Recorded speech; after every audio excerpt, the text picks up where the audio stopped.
देश में हो रही बदहाली, बदइंतजामी, बदनीयती, संविधान को उठा करके अलग रखने की बात की जा रही है, संविधान की तक बात की जा रही है। मैं थोड़ा पीछे लेकर के जाना चाहूँगा।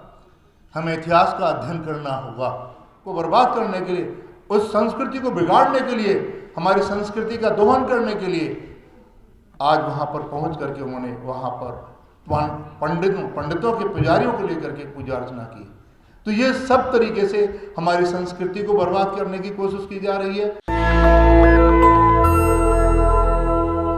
भारत के संविधान को बनाए जाने के लिए मनन, चिंतन और विमर्श के लिए यहाँ कभी मेला लगता था। ऐसे कॉन्स्टिट्यूशन क्लब में आज अनडिक्लेयर्ड, सर ने तो टॉपिक रखा है अनडिक्लेयर्ड हिंदू राष्ट्र, मैं कहूँगा अनडिक्लेयर्ड इमरजेंसी इन इंडिया। सभी का सम्मान, आदरणीय मंच और सभी साथियों को जय भीम, नमो बुद्धाय। विषय बहुत सारगर्भित है, मनन चिंतन का भी है। देश में हो रही बदहाली, बदइंतजामी, बदनीयती, संविधान को उठा करके अलग रखने की बात की जा रही है, संविधान की तक बात की जा रही है। मैं थोड़ा पीछे लेकर के जाना चाहूँगा। हमें इतिहास का अध्ययन करना होगा। एक 712 ईस्वी में एक आक्रांता आता है मुस्लिम मीर, और 712 में एक आक्रांता आकर के इस भारत में तोड़ फोड़, हत्या, लूटमार खूब मचाता है, कुछ नहीं होता। मीर कासिम के बाद में 712 एडी से लेकर के, ईस्वी से लेकर के, और धीरे धीरे मुगल, मराठे, सैयद, लोटी, पठान, न जाने कितने आक्रांता आए, आखिर मुगल आक्रांता आए। इस वर्णवादी व्यवस्था में एक भी आंदोलन ब्राह्मणवादियों ने और खासतौर से पंडितों ने एक भी आंदोलन उनके खिलाफ नहीं खड़ा किया। ऐसा क्या हुआ कि जैसे ही अंग्रेज आते हैं और अंग्रेजों के आ जाने के बाद भारत में आंदोलन का दौर शुरू हो जाता है।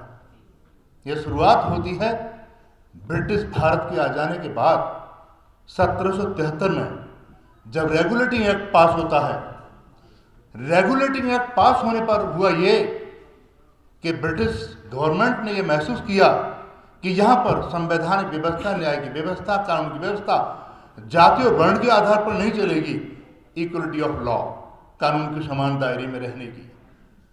और उस समय पर इस दलित समाज के लोगों के साथ में जो भी अत्याचार होते थे, व्यभिचार होता था, उनके साथ में जो अमानवीय दृष्टिकोण उन्होंने देखा, तो इसके लिए कानून बनाया गया। और उसी कानून के हिसाब से पहले केवल जो सामंतवादी लोग होते थे उनको किसी भी तरह का दंड का प्रावधान नहीं था। ब्रिटिश भारत के अंग्रेजों ने सबसे पहली बार इन सामंतवादी सोच के नंद कुमार देव को 1795 में फांसी की सजा सुनाई। शुरुआत यहां से होती है। जब नंद कुमार देव को फांसी हुई 1795 की घटना, और उसके आने के बाद में ब्रिटिश भारत में और धीरे धीरे धीरे ये जातिवाद के दंश की व्यवस्था के बारे में आकलन शुरू हो गया। एक छोटी सी चिंगारी और भी यहाँ इस बीच में मैं आप बता दूं, बाबा साहब का साहित्य बहुत लंबा चौड़ा है, दुनिया जानती है, लेकिन क्रांति की शुरुआत भी बिल्कुल ऐसे ही होती है। बाबा साहब डॉक्टर अंबेडकर बालक भीम चौथी क्लास में पढ़ते थे। ये वर्ण व्यवस्था का रोग चल रहा है, मैं उसकी बात कर रहा हूँ। इंस्पेक्टर आता है स्कूल में, पूछता एक सवाल, अंग्रेजी इंस्पेक्टर था, उसने पूछा कि मेरा क्वेश्चन है कि विच थिंग, ऐसी कौन सी चीज है जिसे हम देख तो सकते हैं, छू नहीं सकते। Those students are able to answer my question, raise your hands। बच्चों ने सबने हाथ उठा दिया। सभी बच्चों ने कहा सूरज, that is sun, we can see only, we can't touch that। बालक भीम का हाथ अब भी ऊपर था। भीम ने कहा, जब इंस्पेक्टर ने कहा कि मेरे प्रश्न का उत्तर तो मिल गया है, आपका हाथ नीचे क्यों नहीं? बोले नहीं, मेरी राय में आपके प्रश्न का उत्तर कुछ और है। मेरी राय में आपके प्रश्न का उत्तर है इस क्लास में रखा हुआ घड़ा, इसे मैं देख तो सकता हूं लेकिन छू नहीं सकता। उस चौथी क्लास में पढ़ने वाले बच्चे की बात से चिंगारी लगी उठी। उठी चिंगारी और देश की दशा को बदलने के लिए जान लीजिए एक क्रांतिवीर दुनिया में सूरज की तरह चमकता हुआ आ गया। आखिर में चलते चलते चलते अंग्रेजों को इतना सम्मर्शन, कानून के व्याख्याता बैठे हैं, हमारे तो जज साहब बैठे हैं संजीव कुमार सर। 1860 में ब्रिटिश सरकार ने IP Indian penal code, IPC Indian penal code को इंट्रोड्यूस किया और इसका उद्देश्य भी यही था कि भारत में जो न्याय व्यवस्था होगी सामंतवादी व्यवस्था के आधार पर नहीं, न्यायिक रूप में सभी के बराबर समानता के आधार पर होगी। दुनिया में बहुत दार्शनिक हुए हैं, मार्टिन लूथर किंग हुए हैं। मार्टिन लूथर किंग ने कहा था, जो आज की ब्रह्मणता चल रही है उस पर मैं बोल रहा हूं, मार्टिन लूथर किंग ने कहा था कि देश में सियासतें धार्मिक मसलों को शांत करें वो देश तरक्की करता है, लेकिन जहां पर सियासतें ही धार्मिक मसलों को, उन्मादता को पैदा करें, समझो गलत लोग देश चला रहे हैं। ये देश ऐसे लोगों के हाथ में है और निश्चित रूप से ऐसे लोग, ऐसी व्यवस्था को आए दिन आने वाली घटनाओं के बारे में जीवंत कथा बताई जा रही है, बहुत बता दिया गया है। मेरा डिस्ट्रिक्ट भी हाथरस है। हाथरस की बच्ची के साथ में कितना जघन्य हत्याकांड हुआ। देखिए कानून भी किस तरह से काम करता है, ये व्यवस्था भी किस तरह काम करती है। एक लड़की मरी थी, हम मरने का समर्थन नहीं कर रहे हैं, अच्छा हुआ था, उसके नाम पर कैंडल मार्च, पुलों के नाम, नदियों के नाम, लेकिन हाथरस में दलित की बच्ची मरती है तो उसके लिए कैंडल मार्च जला क्या? एक भी नहीं। इस तरह के कांड लखनऊ यूनिवर्सिटी के छात्र बाबा साहब की जयंती निकालते हैं और लखनऊ यूनिवर्सिटी के छात्रों को मार मार करके उल्टा उन्हीं के खिलाफ एफआईआर दर्ज कराई जाती है। मिर्चपुर के गोहाना में एक लड़की एमबीए की स्टूडेंट एमबीए की पढ़ाई करना चाहती थी तो उसको मार दिया गया। ऐसे न जाने कितनी घटनाएं हमें झकझोर कर रख रही हैं। आप इंडियन क्राइम रिकॉर्ड ब्यूरो की रिपोर्ट देखिएगा, 2015 के बाद दिल्ली देश की राजधानी में 6,500 मौत के आंकड़े हैं। ये आईसीआर की रिपोर्ट है, इंडियन क्राइम रिकॉर्ड ब्यूरो की रिपोर्ट कहती है। आज IIT, IIM, NLU, national law university संस्थानों में आज हमारे स्टूडेंट्स आत्महत्या कर रहे हैं।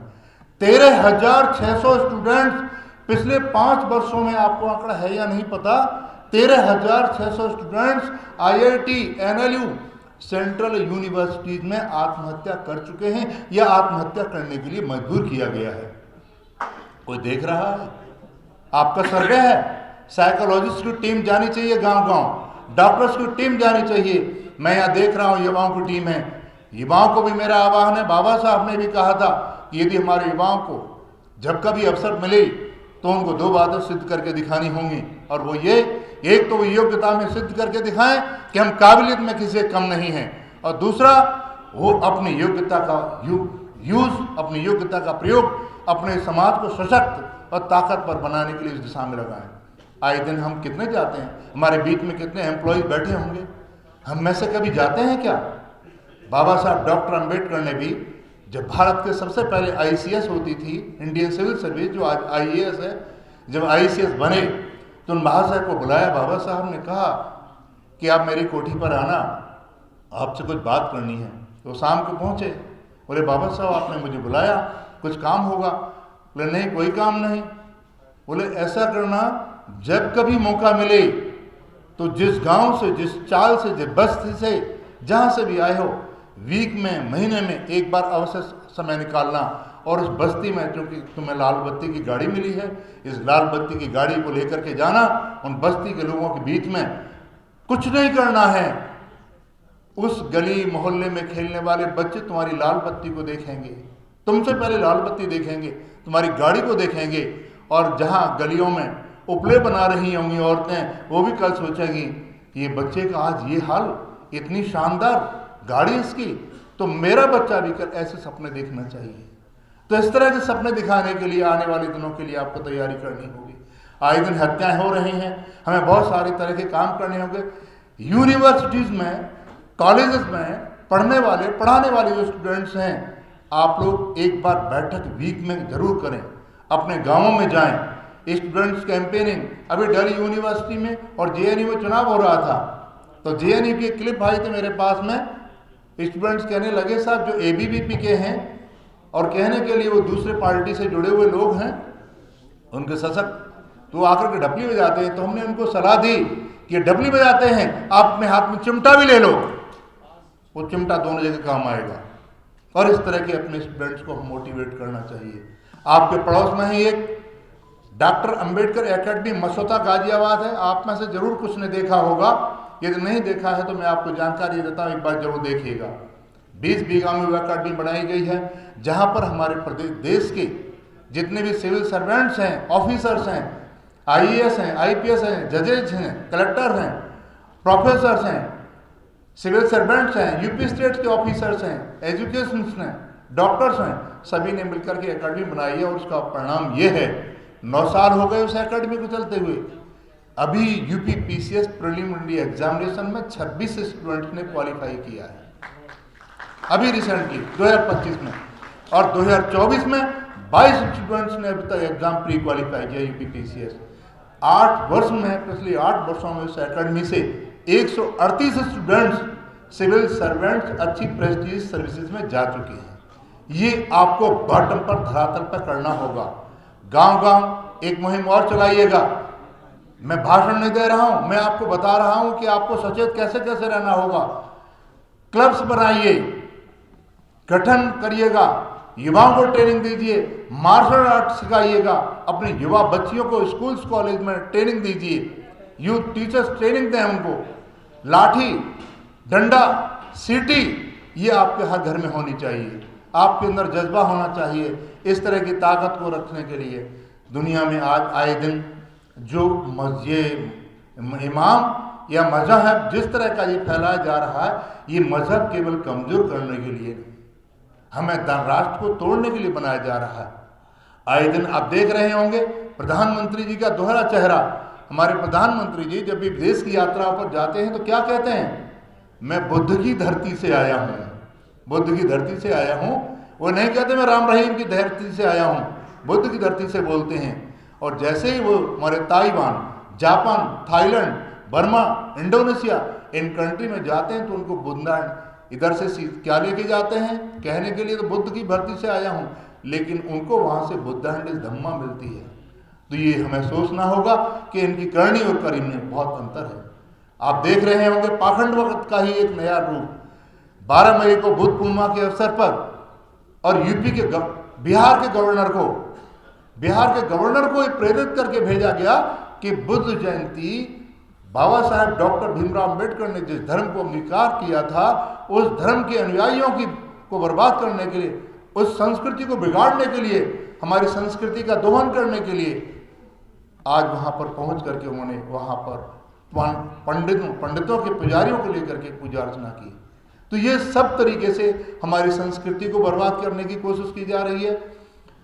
संस्कृति हमारी बचेगी कैसे, बटेगी, ये इनका उद्देश्य जो होता है कि कटेंगे तो बटेंगे, इस तरह की चीजें जो नारे दे रहे हैं, हम इन सब चीजों की बात नहीं कर रहे। हमारा उद्देश्य केवल है संवैधानिक तरीके से हम केवल शिक्षा की अलग जगानी होगी। गांव-गांव लाइब्रेरी, स्कूल, हॉस्पिटल्स, इस तरह के हमें खोलने की तैयारी करनी होगी।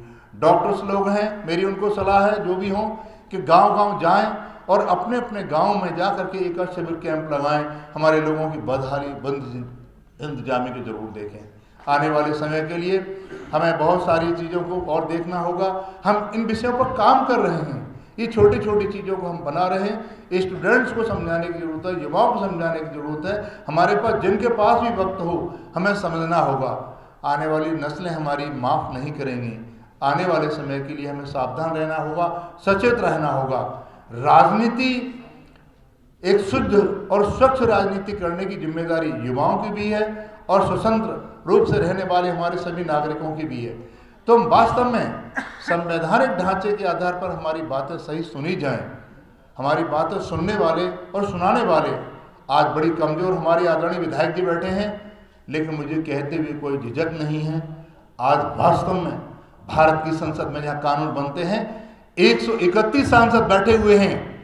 131 सांसदों में से भी आज की देखने वाली जो व्यवस्था हो रही है कि पाखंडवाद की आड़ में, धर्मांधता की आड़ में पाखंडवाद की प्रयोगशालाएं चलाई जा रही हैं और उनमें से एक भी 131 सांसद ने नहीं बोला जो बाबा साहब के रिजर्वेशन की आड़ में चुन करके आए हैं। क्या उनमें ये सामर्थ्य नहीं होनी चाहिए?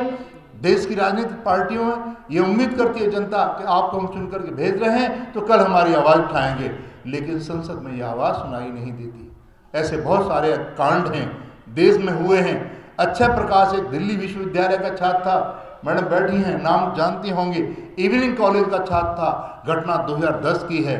मात्र 18 किलोमीटर की दूरी पर अक्षय प्रकाश इवनिंग में कॉलेज में पढ़ने वाला लड़का केवल इसलिए मार दिया गया कि उसे झुक करके चलने की आदत नहीं थी और पार्लियामेंट का सेशन चल रहा था अक्टूबर 2010 की, लेकिन उसकी चीख पार्लियामेंट में सुनाई नहीं दी। ये घटना है, ये दर्दनाक घटना है। ये कब तक होंगी? अभी मेरठ का कांड, हम उस पर नज़र बनाए हुए हैं। मेरठ में घटना घटी है, आप देखिएगा कि हमको इस तरह की घटनाओं के लिए क्या एक भी एसएसपी और कोई बुलडोजर लेके पहुंचा? एक भी बुलडोजर नहीं पहुंचा है। आपकी सरकार तो बड़ी तत्परता दिखाने वाली है, आपका पुलिस प्रशासन बड़ा तत्पर रहता है, लेकिन वहाँ ऐसा कुछ भी नहीं हुआ है। आपको इस जंग आपको खुद ही लड़नी होगी। मैं समझता हूँ इतना ही, क्योंकि नेशनल दस्तक की आपसे गुजारिश है कि अगर इसको बचाना चाहते हैं तो नेशनल दस्तक को सब्सक्राइब करने के लिए रेड कलर के सब्सक्राइब बटन को दबाएं, फिर बेल आइकन की घंटी दबाएं। नेशनल दस्तक को बचाने के लिए बहुत जरूरी है कि हर खबर को शेयर करें, लाइक करें, कमेंट जरूर करें।